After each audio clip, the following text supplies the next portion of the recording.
Bonjour à tous, bienvenue à cette capsule du chapitre 10 sur les champs quasi-statiques en PHS 1102. Aujourd'hui, on va faire un exemple résolu qui porte sur la matière de l'inductance et l'inductance mutuelle. Donc, on va regarder, en fait, on va faire le calcul de l'inductance d'un solénoïde. Donc, voici la question. Vous avez un solénoïde ici avec N spires de longueur L. La section autour de laquelle les spires s'enroulent a une valeur S, donc une section S. Il y a un courant I qui circule dans le sens illustré en rouge dans chacune des spires et le matériau à l'intérieur du solénoïde a une perméabilité μ0 similaire à celle du vide. Comme d'habitude, on suppose que le solénoïde est long par rapport aux dimensions de sa section, donc ça veut dire qu'on va pouvoir éventuellement négliger les effets de bord. Alors, comment est-ce qu'on ferait pour calculer l'inductance de ce solénoïde? Euh, je vais donc basculer vers ici l'exercice. Donc, j'ai reproduit le schéma à droite. Donc, on a notre solénoïde avec N spire, une longueur L, un courant I, une section S et la perméabilité du barreau à l'intérieur μ0. Euh, on cherche l'inductance L du solénoïde. Je vous rappelle ici, donc j'ai écrit l'équation. Vous avez vu dans la capsule théorique que l'inductance L, grand L, c'est égal au nombre de tours de l'objet fois phi qui est le flux magnétique qui traverse l'objet divisé par le courant I qui le parcourt. Donc ça va bien ici pour le solénoïde, on connaît déjà deux des trois quantités dont on a besoin pour calculer l'inductance. Donc on connaît déjà le nombre de tours et le courant. Ce qu'il va falloir donc, c'est de calculer le flux magnétique qui traverse le solénoïde. Donc voici comment on va procéder. Premièrement, on va calculer donc le champ H à l'intérieur du solénoïde. Donc champ H vectoriel. Euh, donc on va calculer H pour commencer. On va en déduire le champ B et à partir du champ B, on pourra calculer le fameux flux magnétique phi. Alors, pour le champ H, on a déjà calculé le champ H à l'intérieur d'un solénoïde au chapitre 7. Je vous rappelle que on a dit que si le solénoïde était très très long, donc s'étend infiniment à gauche et à droite, on peut négliger les effets de bord et donc ça veut dire qu'à l'extérieur du solénoïde, il n'y a pas de champ magnétique. Donc, les lignes de champ sont confinies à l'intérieur du solénoïde. L'autre chose, on se rappelle que par des éléments de symétrie, donc si par exemple je prends ici un point là, à l'intérieur du solénoïde, et que je considère deux éléments de courant disposés symétriquement par rapport à ce point-là, mais si je calcule, je représente plutôt le champ H dû à chacun de ces deux éléments-là, ben, le fil de gauche, avec la règle de la main droite, je mets mon pouce qui entre dans la page, je tourne dans le sens de mes doigts, donc j'aurai un petit H comme ça. Et si je prends le fil à droite, ben, encore une fois, je rentre mon pouce dans la page, je tourne autour du fil et j'obtiens un champ comme ceci. Et donc, on constate que si on fait la somme de ces deux champs-là, ben, le champ total est orienté vers la droite. Donc, par un argument de symétrie, et parce qu'on néglige les effets de bord, on peut dire que le champ H à l'intérieur du solénoïde est égal à H son module fois Z chapeau, le vecteur qui pointe vers la droite, le vecteur unitaire. Donc, première chose, je vais effacer ce que j'ai écrit ici. Ça veut dire que je peux dessiner à l'intérieur mes lignes de champ H comme ceci.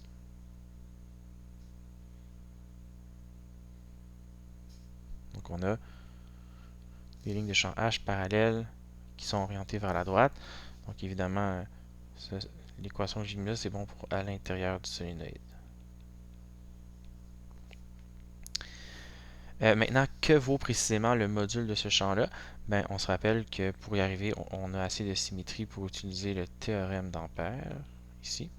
Le théorème d'Ampère qui nous dit que si j'intègre sur un contour fermé le champ magnétique, j'obtiens le courant qui traverse la surface délimitée par ce contour-là. Alors, on peut faire ce travail-là ici. Je vous rappelle qu'ici, on veut choisir un contour qui soit parallèle ou perpendiculaire au champ. Donc ici, un choix intéressant, c'est par exemple ce contour-là ici. que je pourrais parcourir en sens antihoraire, comme ça. Je vais l'appeler, je vais supposer que le contour a une largeur delta z.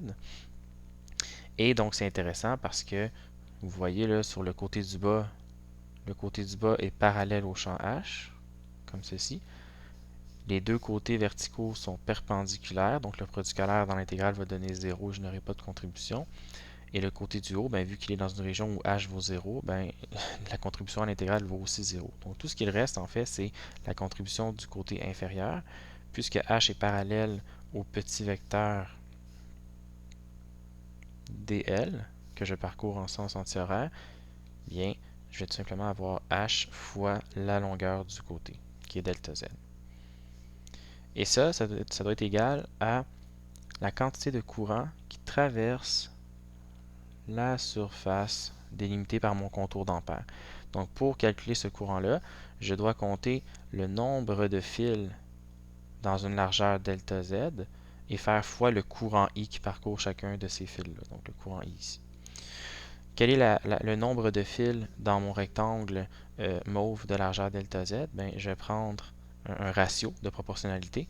Donc, je vais dire que si j'ai n fils sur une longueur L, ben, dans ma largeur longueur delta z, j'aurai n sur L fois delta z fils. Nombre de fils dans une largeur delta z fois le courant de chacun des fils. Alors, on voit que les largeurs delta z s'annulent et on obtient que le champ à l'intérieur est égal à grand N sur L fois I. Si je réutilise en fait ici, là ce que j'ai calculé c'est H ici. Si je voulais écrire le champ avec un vecteur, je pourrais dire que c'est H vecteur NI sur L dans la direction Z. Je vais tout de suite introduire une notation qu'on utilise souvent. Donc, je vous rappelle que le solénoïde, en fait, oui, on peut le caractériser par son nombre de spires et sa longueur, mais en fait, ce qui est le plus important, c'est le ratio des deux. Donc, petit n, qui est le ratio entre le nombre de spires et la longueur du solénoïde.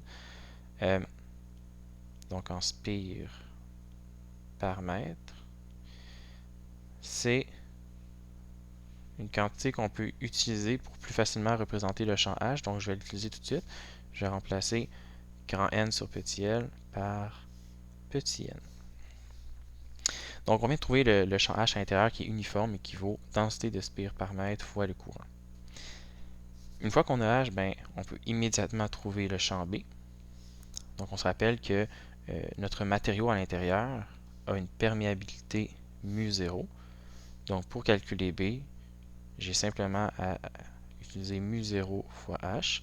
Et donc, j'obtiens mu0 petit n i z chapeau. Okay? Je vous rappelle la différence entre les deux. Là. H étant ampère par mètre, B étant Tesla.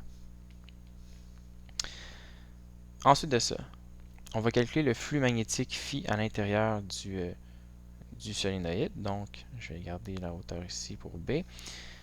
J'ai donc redessiné le solénoïde avec l'axe Z vers la droite, les lignes de champ B maintenant, donc qui sont parallèles aux lignes de champ H, vers la droite.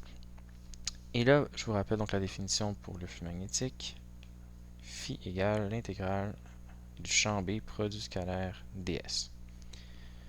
Ça nous prend donc une surface qui intercepte tout le flux, en fait qui intercepte toutes les lignes de champ magnétique à angle droit à l'intérieur du solénoïde. Donc je vais prendre simplement le disque ici, comme ceci, de surface S. Donc c'est la même surface, donc je vais remonter ici, c'est la même surface S qu'on avait au début du problème ici. Et donc, on a notre surface S. Le vecteur normal à cette surface-là est selon Z. Donc, petit vecteur ds, et il est perpendiculaire à la surface. Donc, quand je vais venir calculer l'intégrale, qu'est-ce que je vais avoir? Oups. Ben, parce que B est parallèle à ds, donc les lignes de champ sont parallèles au vecteur surface, ben, le produit scalaire disparaît. Et ensuite de ça, parce que le champ est uniforme à l'intérieur du solénoïde, donc B uniforme sur la surface S. Je peux sortir B de l'intégrale et j'obtiens donc simplement B fois la surface. Donc la section en fait du solénoïde. Alors voilà. Ça veut dire que si je remplace B par son expression, je peux écrire que c'est mu 0 NI S. Tout ce qu'il nous reste à faire, c'est de remplacer l'expression du flux dans la définition de l'inductance. Donc, on a vu que l'inductance grand L, c'est égal au nombre de boucles de courant fois le flux magnétique sur le courant qui circule dans chacune des boucles. On a donc N sur I fois mu 0 NI S. On voit que les courants se simplifient, donc je pourrais écrire quelque chose comme mu 0 petit n grand N S. Ce serait une réponse valable. Par contre, pour l'interpréter, on va essayer de ne pas utiliser les deux variables petit n et grand N en même temps. Donc, ce qui est important pour le champ à l'intérieur, c'est la densité de spire. Donc, je vais remplacer grand N par petit n fois la longueur du solénoïde, donc conformément à la définition qu'on avait donnée plus haut pour petit n. De cette manière-là, je vais pouvoir écrire que L est égal à mu 0 petit n carré SL. Donc voici pour l'inductance du solénoïde. L'inductance, les unités sont les unités sont plutôt en Henry. Donc en Henry. Donc qu'est-ce qu'on conclut? C'est que notre inductance du solénoïde est proportionnelle au carré de la densité de spire. Okay, donc si on double la densité de spire, on a une inductance 4 fois plus grande, proportionnelle aussi à la surface et à la longueur du solénoïde. Donc, ce qu'on demandait, on l'a trouvé. Par contre, j'aimerais ça qu'on fasse une étape de plus. Si je vous demandais l'énergie qui est emmagasinée oups, on va être un peu vite ici. Emmagasinée dans l'inductance, donc dans le champ magnétique de l'inductance. Comment est-ce qu'on pourrait faire? Ben, on a déjà vu que, on va rester en jaune, on a déjà vu que l'énergie magnétique, on peut la calculer en faisant 1/2 fois l'intégrale sur le volume de mu h carré. Donc ça, c'est une façon. On pourrait le faire ici. Ce ne serait pas tellement compliqué parce que h est uniforme. Sauf qu'on a vu que cette expression-là pouvait être remplacée par 1/2 Li carré.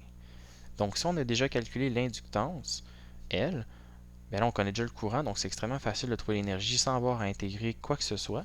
Donc en fait, on aurait tout simplement que U est égal à, si je remplace l'expression de L qu'on vient de trouver, là, donc mu 0 n carré I S L sur 2. Cette énergie-là qui est en joules. Oups, ici j'ai oublié le petit carré. Donc voilà.